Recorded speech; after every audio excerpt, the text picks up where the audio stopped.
Selamat sore semua. Kami dari kelompok 3 UI 3U plus 2 akan mempresentasikan proyek akhir PBO kami.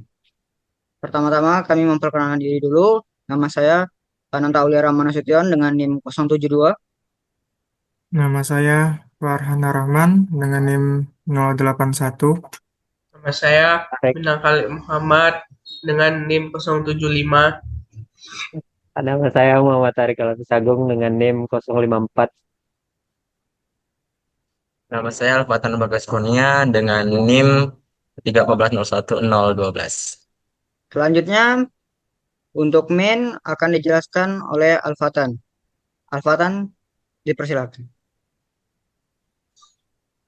Baik, jadi untuk file cleanup app.java ini adalah titik di mana permainan, titik di mana program ini dimulai. Jadi dari file inilah yang akan meload game itu dimulai. Di dalamnya terdapat void start dan main. Nah, di sini di bagian main itu ada database handler connect itu untuk meload database, ada asset loader untuk memuat aset, dan audio controller untuk memasukkan musik. Lalu launch art untuk memulai game. Dan di sini program akan memuat file main menu.fxml, yaitu display dari tampilan main menu. Saya kembalikan ke Ananta.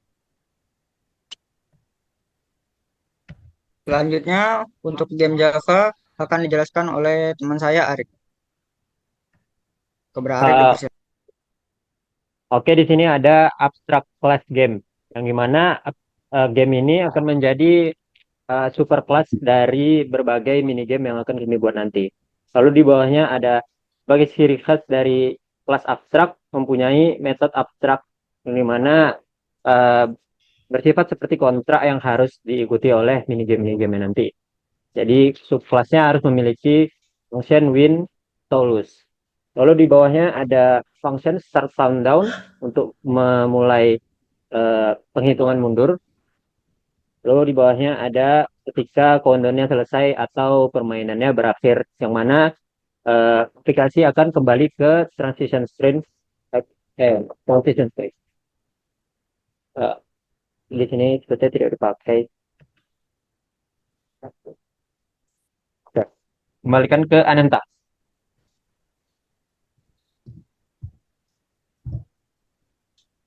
Untuk yang selanjutnya akan dijelaskan oleh teman saya Farhan. Di Transition Screen Controller di sini merupakan layar program yang mengatur perpindahan antara minigame dengan minigame yang lain. Jadi di sini dibuat sebuah array yaitu parent yang menampung minigame-minigamenya. Pertama, di-slice dulu minigamenya dari minigame 1 sampai 5. Nah, jika tidak dapat minigamenya maka akan ditampilkan error loading minigame menggunakan try and catch block.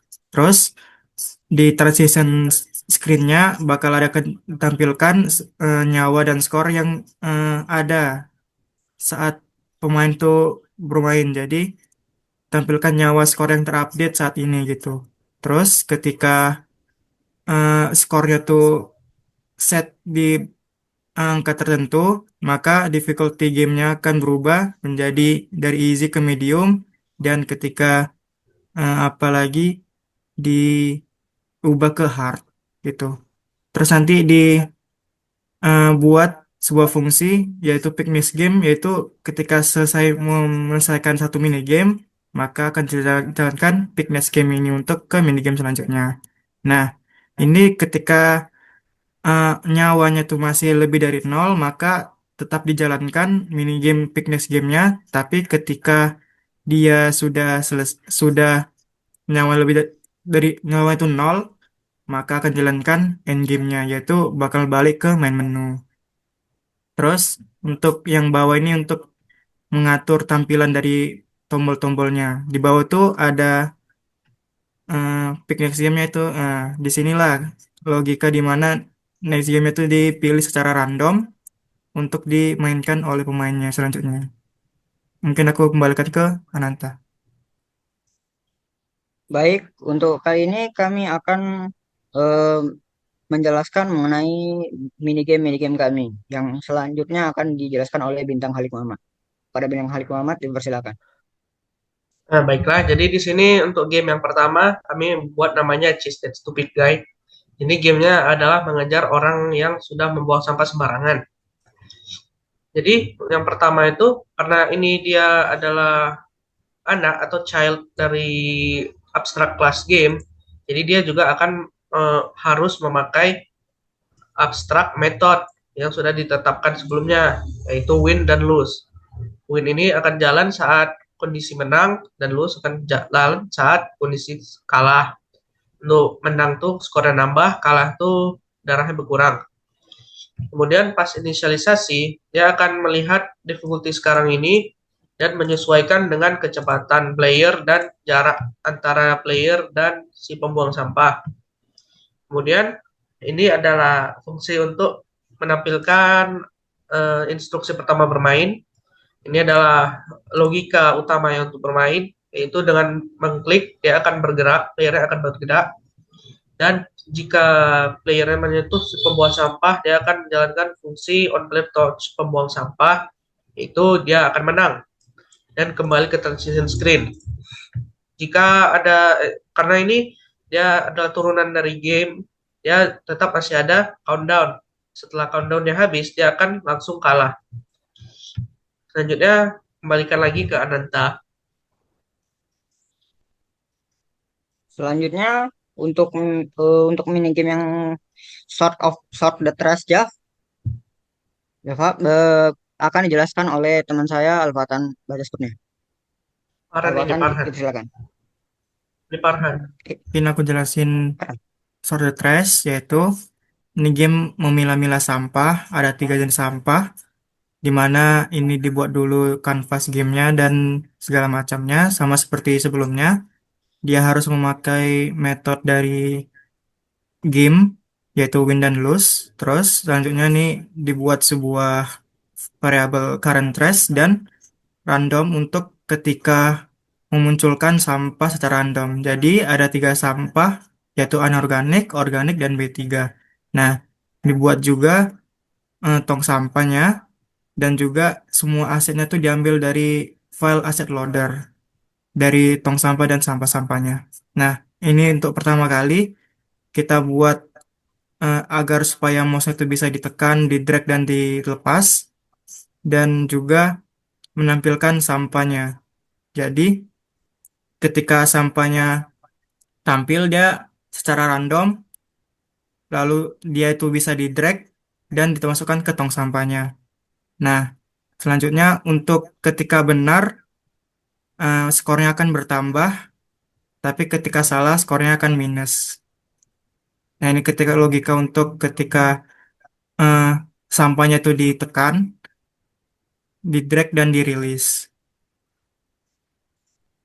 Ta- Ketika sampahnya itu tidak mengenai tong sampah, maka akan reset posisinya tuh di tengah. Nah, tapi ketika dia tuh mengenai tong sampah yang tepat, maka akan diberikan poin yang positif, tapi ketika tong sampah yang salah, maka akan diberikan poin yang negatif. Nah, ini untuk logika menampilkan sampah yang baru di tengah, makanya dilakukan secara random. Lanjutnya mungkin dijelaskan oleh Arik untuk game selanjutnya. Oke, di sini kembali lagi dia game mini game akan menjadi subclass dari game yang mana akan memiliki metode win dan lose. Eh, di sini pertama pastinya inisialisasi variabel. Kalau di sini ada ini metode initialize yang akan dipanggil untuk pertama kali. Yang mana di dalamnya akan menentukan difficulty mana yang akan player mainkan. Perbedaan dari difficulty adalah waktunya akan semakin berkurang dan eh, pohon yang terspawn akan semakin mengecil. Lalu ada ditambah vektornya. Lalu ada on first click ini juga untuk menghilangkan atau menghilangkan informasi pertama. Di sini ada start countdown. Di sini override karena ingin menambahkan kondisi menang di mana if three position is empty, it falls. Lalu lanjut. Nah, di sini ada on click. Di sini logika apabila player menekan maka akan respawn pohon di posisi random dalam grid. Lalu di bawahnya ada grid full, di mana apabila gridnya full maka player menang akan uh, dimulai method win dan kembali ke transition screen. Lalu di bawahnya ada method win dan lose yang harus dibuat. Selanjutnya akan dijelaskan oleh Ananta. Baik, pada game yang Defend the Garden ini sama seperti game-game sebelumnya, yaitu menggunakan void win dan void loss yang fungsinya mirip-mirip juga untuk mengirim data ke database. Lanjut ke bawah. Di sini terdapat beberapa variabel seperti total enemies, enemies clicker, game ended, dan list pass. List pass ini digunakan untuk menyimpan serangga-serangga yang muncul dan disimpan ke dalam list pass. Pada instalasi ini, di sini terdapat difficulty yang akan berubah tergantung dengan game state. Seperti total yang perbedaan antara difficulty itu total enemies-nya misalnya easy 5, medium 7, hard 10. Lanjut. Di sini juga ada get speed yang akan digunakan oleh PES yang menentukan kecepatan dari serangga ini. Jika easy maka kecepatannya maka 4, normal 5, hard 6, dan defaultnya 4. Lanjut. Di sini ada spawn enemies yang akan yang logikanya digunakan untuk menampilkan serangga-serangga ini. Di sini terdapat void checkpoint jika jika serangga yang diklik totalnya sama dengan total eneminya maka akan menampilkan menang. Dan jika sebaliknya maka akan menampilkan kalah. Selanjutnya akan dijelaskan oleh teman saya Alfatan Bagus Kurnia.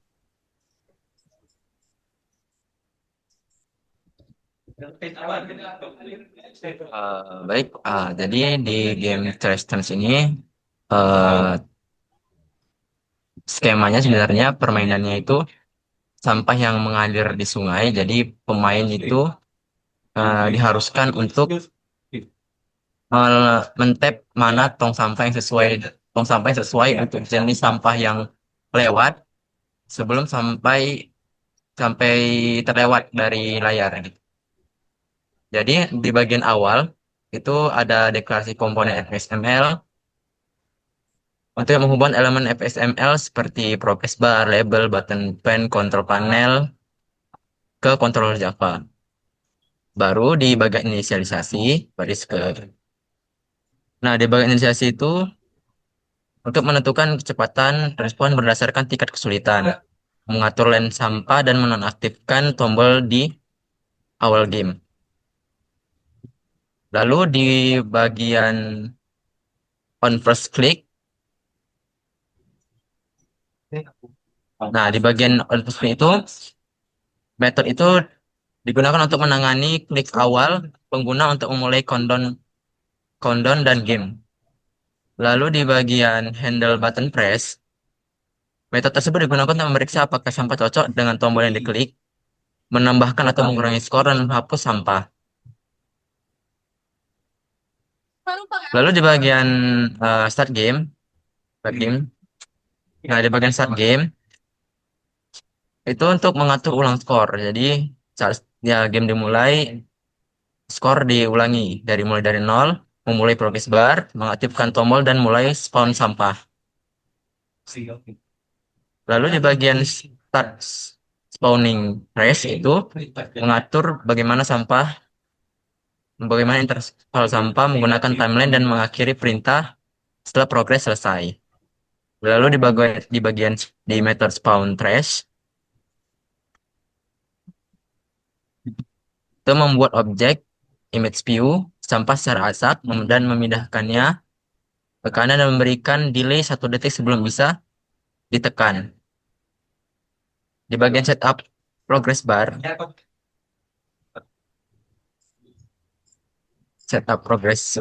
nah di sini nyusun progress bar dan countdown label agar berjalan selama 10 detik. Jadi countdownnya selama 10 detik. Lalu di bagian enable dan enable with miss, di situ dia menangani logika ketika game ini berakhir, yaitu ada 2 kondisi, game itu berakhir dengan waktu yang selesai ataupun ada sampah yang lewat. Enable with miss. Jadi ketika kondisi itu tercapai maka game selesai. Dan di logika win and loss, nah itu menangani logika ketika menang dan ketika kalah. Kayak kembalikan ke Ananta. Selanjutnya, kami akan menjelaskan demo game kami secara keseluruhan yang akan dijelaskan oleh Bintang Halimon. Jadi bentuk game kami adalah seperti ini. Di sini ada tombol untuk achievement, untuk ensiklopedia, dan untuk setting. Untuk pertama ini kita ke setting dulu untuk kecilin suara. Ini ada untuk suara musik dan juga suara efek. Kita kembali, di sini ada ensiklopedia untuk info-info mengenai sampah-sampah. Kemudian kita balik lagi, di sini ada achievement yang dapat dicapai oleh pemain. Jadi belum ada karena kita belum bermain. Jadi untuk bermainnya ini, dia akan masuk ke layar ini. Dan ketika kita tekan lanjut, dia akan memilih game secara random. Contohnya ini sekarang kita ke game Trash in Trench. Jadi kita akan praktek organik, B3, organik, B3. Lanjut, skornya akan update, nyawanya juga karena kita tidak kalah, dia nyawanya tetap. Kita coba lagi, ini misalnya game menanam pohon. Tapi kita mau lihat apakah darah tetap berkurang. Kita tunggu waktunya habis. Nah, dapat kita lihat bahwa nyawanya berkurang dan skornya tidak bertambah. Kita lanjut lagi. Sini ada game yang menangkal hama. Sini kita tadi hamanya lewat, jadi kena dengan bunga, maka dia akan mati. Kita lanjut. Ini karena random kita jadi ke game ini lagi, kita coba lagi. Ini ada game Sort the Trash. Ini kita lihat ya. Ini kita skornya lebih dari 0, maka kita akan menang. Dan tamat. Oke, kembalikan ke Ananta. Mungkin sekian presentasi dari kelompok kami. Lebih dan kurangnya mohon minta maaf. Terakhir, terima kasih.